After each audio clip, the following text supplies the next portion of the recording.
A ver, ¿nunca se pusieron a pensar en la cantidad de decisiones que tomamos por día? Desde qué vamos a desayunar hasta cómo invertimos la plata.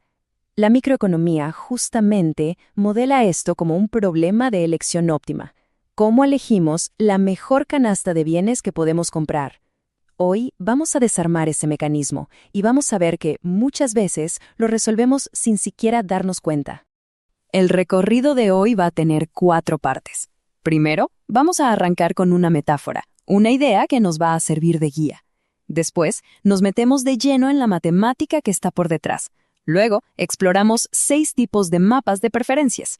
Y al final, cerramos con un resumen y ponemos todo en práctica. Bueno, arranquemos. Y para hacerlo, vamos a usar una analogía bien actual que nos va a acompañar durante toda esta clase. Imaginemos que mañana tenemos que viajar en auto de Córdoba a Buenos Aires. Hay varias rutas posibles. Podemos ir por la ruta 9, por la 7, todo por autopista, parar a comer en un lugar o en otro. Hace 30 años la gente elegía a ojo, mirando un mapa de papel.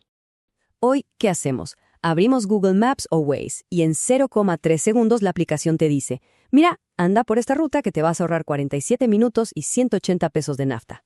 Ahora, ¿alguien realmente cree que la persona que maneja está haciendo mentalmente el cálculo de minimización de tiempo y costo, sujeto a un montón de restricciones? Claro que no. Vieron que una crítica clásica a la microeconomía era que la gente no puede estar todo el tiempo calculando para optimizar. Pero la tecnología nos da otra perspectiva. Hoy no hace falta suponer que la persona optimiza.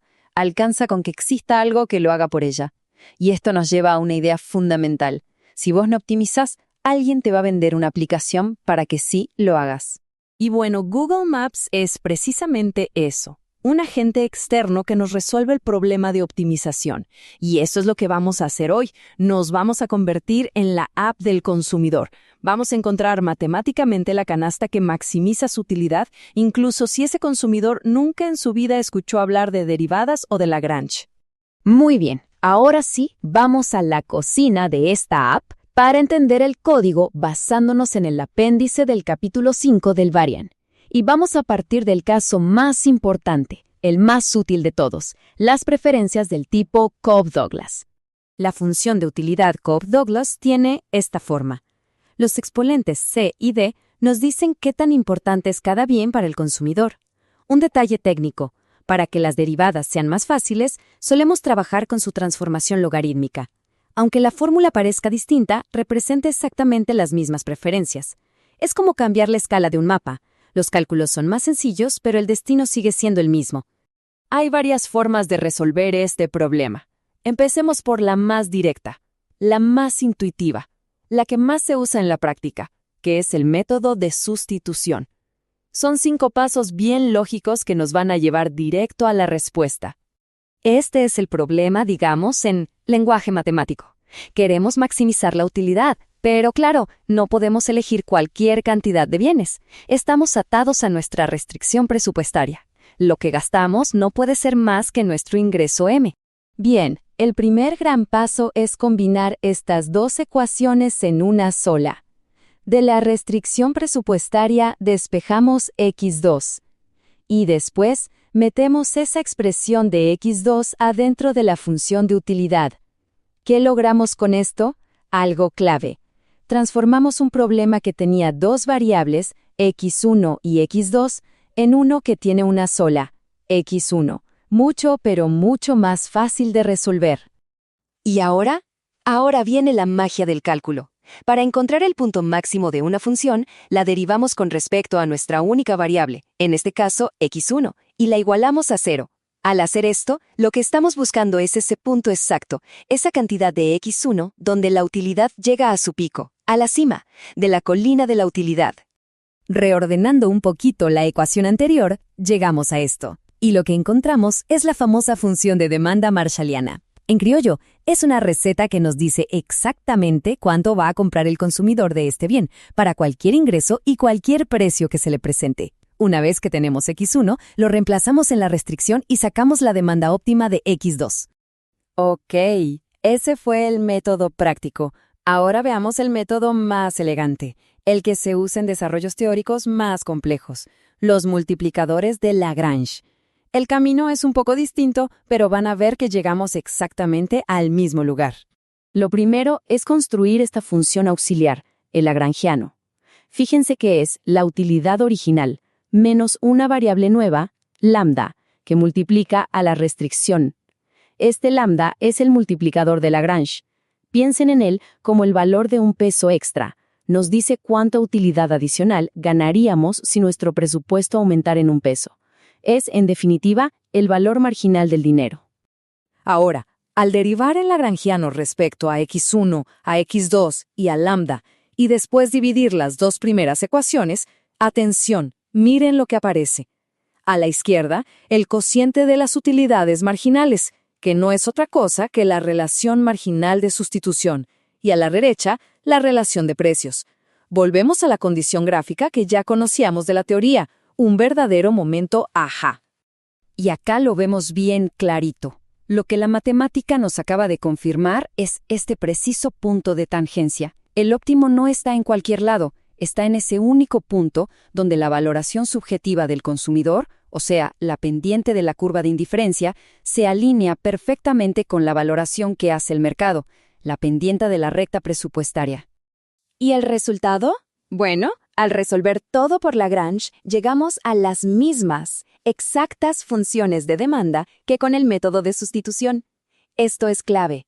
No importa el camino que tomemos, el destino, o sea, el punto óptimo, es el mismo.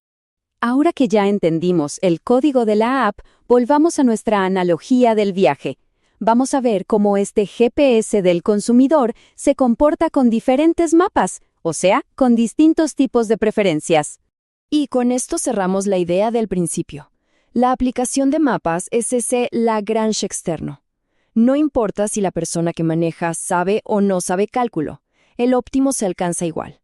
Y esto es central para entender el modelo económico. Asumimos que el consumidor elige lo mejor para él porque el mercado, la tecnología muchas veces lo empuja en ese punto. Muy bien, ya vimos a fondo el caso Cobb-Douglas. Ahora vamos a hacer un recorrido rápido por otros tipos de preferencias para ver cómo cambia la elección óptima en cada uno. Arranquemos con los sustitutivos perfectos. Acá al consumidor le da exactamente lo mismo una unidad del bien 1 que una del bien 2. El ejemplo clásico: Coca-Cola y Pepsi, para alguien que no distingue el sabor. Lo único que le va a importar es el precio. La regla acá es simple y al pie.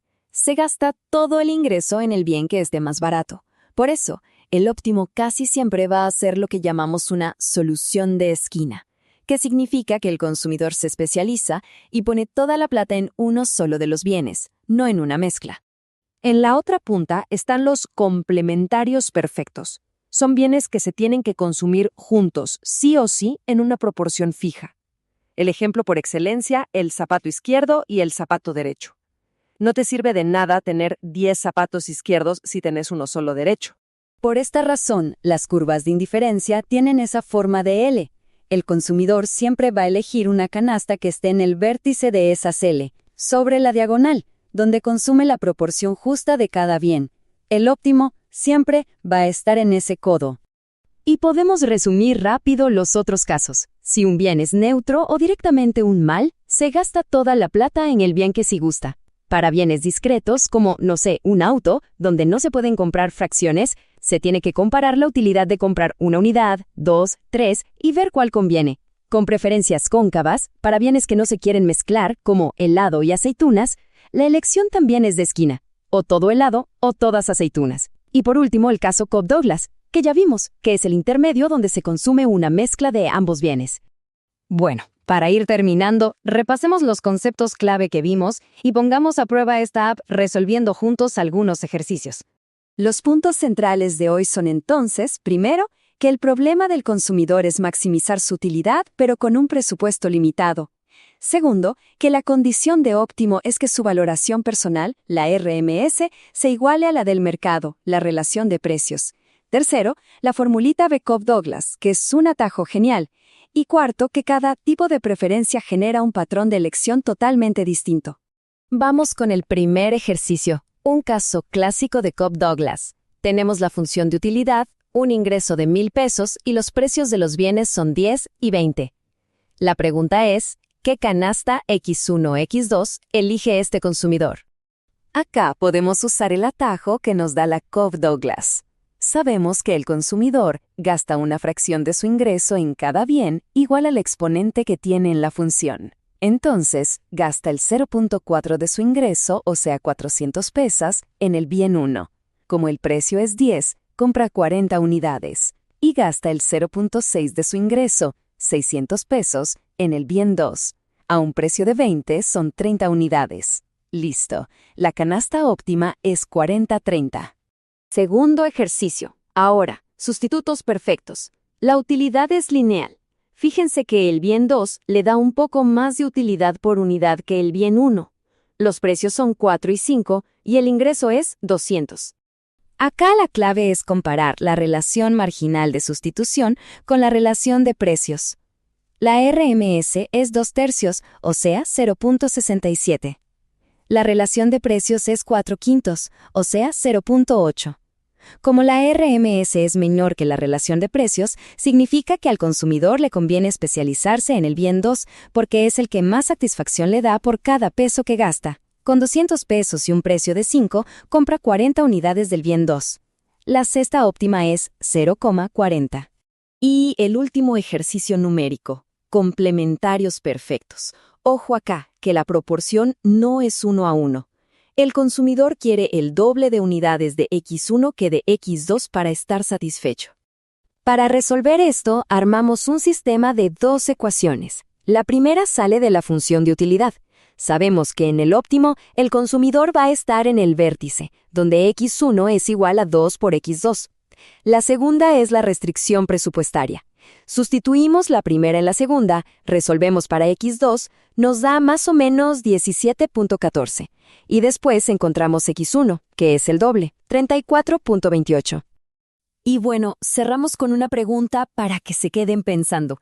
Si Google Maps es el Lagrange del conductor, ¿qué otras apps, visibles o invisibles, están resolviendo problemas de optimización por nosotros en las compras, en las inversiones o incluso en lo que vemos en redes sociales? Y más importante, ¿quién se beneficia de esa optimización? Nos vemos en la próxima.